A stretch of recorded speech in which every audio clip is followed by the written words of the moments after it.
교회는 지난 2000년 동안 말씀과 함께 부흥하였고 생사고락을 같이 하였습니다. 하나님의 말씀이 흥한 곳에서 교회는 부흥하였고 성장했습니다. 사도행전을 보면 우리가 알 수 있지 않습니까? 반면에 하나님의 말씀이 강단에서 사라졌을 때 교회는 암흑기에 접어들었던 것입니다. 그래서 설교학자 폴사이드는 말하기를, 나는 감히 기독교는 설교와 함께 흥하거나 설교와 함께 망한다고 생각한다라고 말을 했습니다. 오늘 우리가 읽은 본문 느헤미야서는 구약시대의 첫 번째로 하나님의 말씀이 회복됨으로 이스라엘이 영적으로 재건되며 부흥하였던 시기에 대해서 말씀을 하고 있습니다. 주경가 매튜 헨리는 에스라와 느헤미야 두 지도자를 가리켜서 그들은 왕관을 쓴 사람도 아니었고 군대를 지휘하거나 어느 나라를 정복한 사람도 아니었다. 그리고 철학이나 웅변으로 명성이 높은 자들도 아니었다.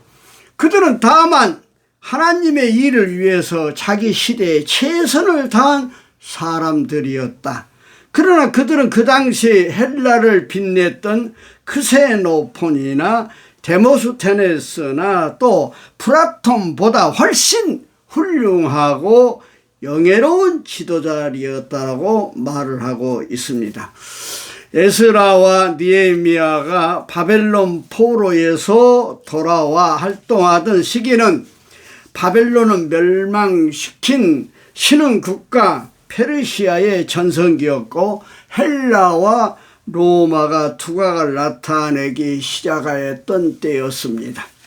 에스라는 이스라엘 민족의 신앙적인 지도자로서 활동했고 느헤미야는 행정적인 지도자로서 활동을 했습니다. 그리고 두 사람 다 경건한 신앙의 소유자들이었고 하나님을 절대 신뢰하는 신앙의 사람들이었습니다. 이스라엘 백성들이 포로로 끌려간 지 70년 만에 해방을 맞아 예루살렘에 돌아오긴 했습니다만 어려운 일이 한두 가지가 아니었어요.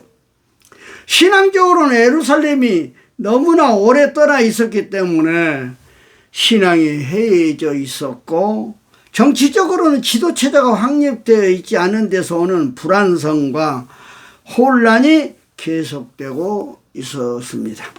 거기다가 이스라엘이 예루살렘으로 돌아와 성을 재건한다는 소문이 퍼지자 주변에 있는 나라들이 긴장하고 방해 공작을 펴기 시작했습니다. 이유는 뭐냐?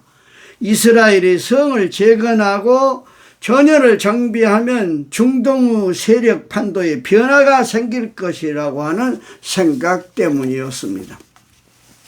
이러한 상황 속에서 에스라는 신앙적으로 이스라엘을 결속시키고 무장시켰으며 느헤미야는 백성을 총지휘하여 한 손에는 무기를 들고 다른 손에는 연장을 들고 싸우며 공사하는 총력체제로 성을 재건하였습니다.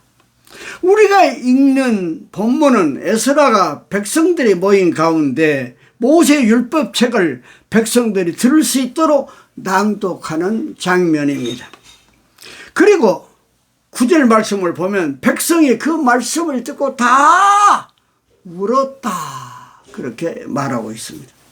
자, 본문 1절 말씀을 보십시다.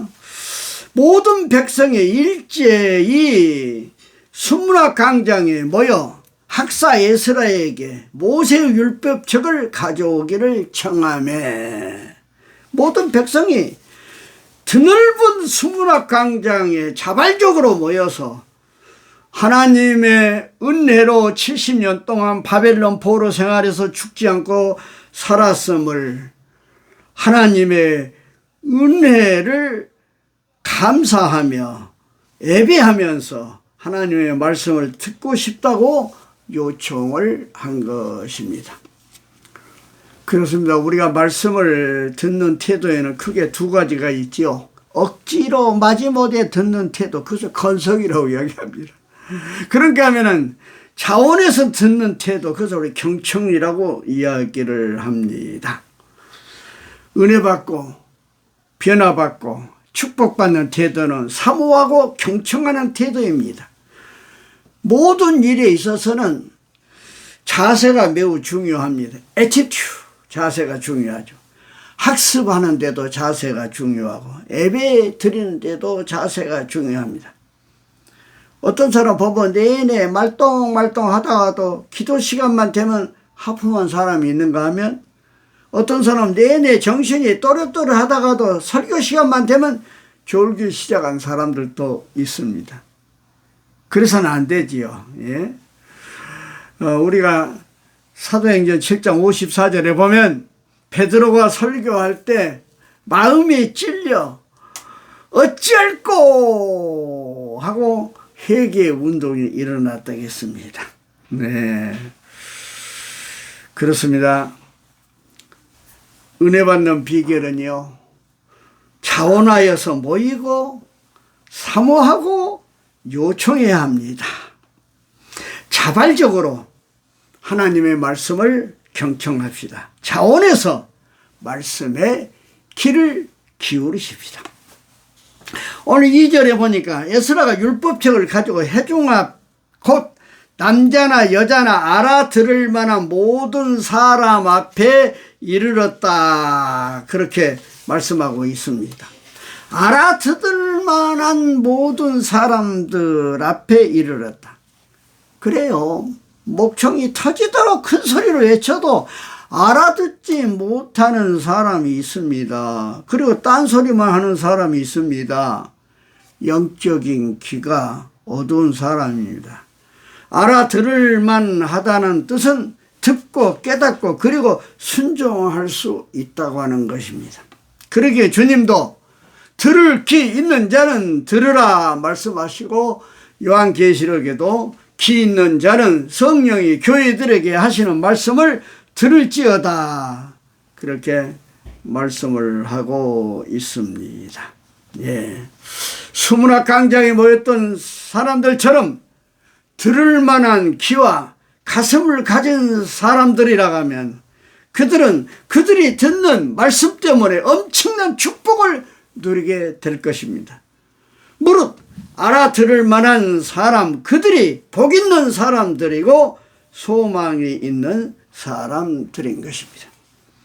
끝으로 5절에 보니까 에스라가 그들의 목전에서 책을 펼 때에 모든 사람이 일어섰다고 그랬습니다.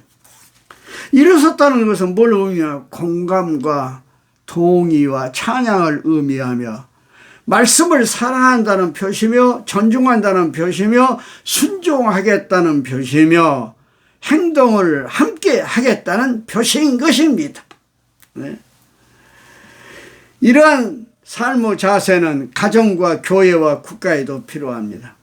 함께 일어나고 함께 앉고 함께 먹고 함께 쉬어야 고독하지 않고 힘이 생기는 법인 것입니다. 사랑하는 여러분, 지금 우리나라는 매우 어려운 처지에 있습니다. 국가적인 시련과 혼란에 직면해 있습니다. 이럴 때 서로 나누어 찢어지지 말고 유니티, 하나가 되어야 합니다. 그러려면 하나님의 말씀을 듣고 일어서고 하나 되고 거듭나면 우리 사회가 새롭게 변화될 수가 있는 것입니다. 그리고 9절에 에스라가 낭독한 모세의 율법을 듣는 이 백성들이 다 울었다. 예. 말씀을 듣고 다 울었다. 이게 참 은혜가 있는 말씀입니다. 흔히들 요즘 시대를 산무의 시대라고 그럽니다. 무관심, 무표정, 무반응. 설교할 때도 그래요. 보면은 무표정하고 무반응이 있고, 예?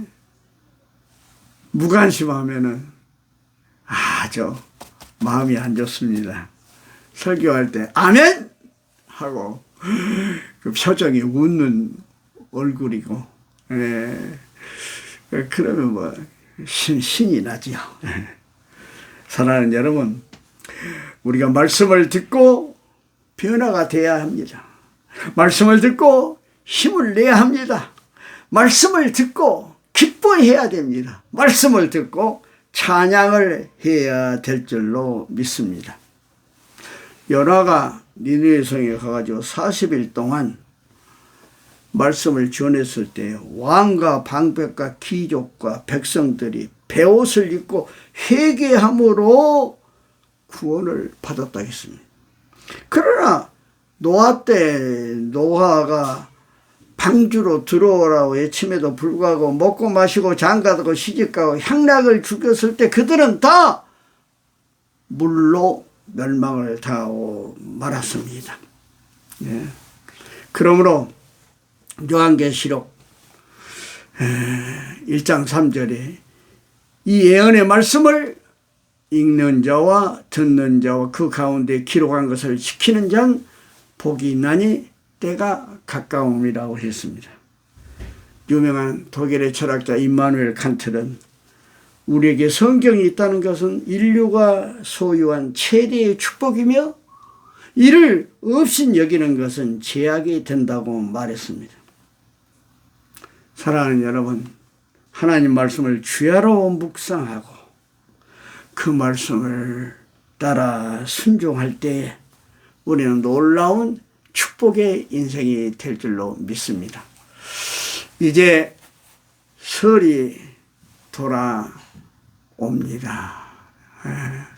내일 모레 급해는 설이 되는데 설에 이제 온 가족이 되게 다 함께 모이는데 모여서 우리는 세상 이야기보다는 하나님 말씀을 읽고 듣는 시간을 가짐으로 참으로 이번 설에 주님의 축복이 여러분에게 함께하기를 주의 이름으로 축원합니다. 할렐루야. 감사합니다. 네.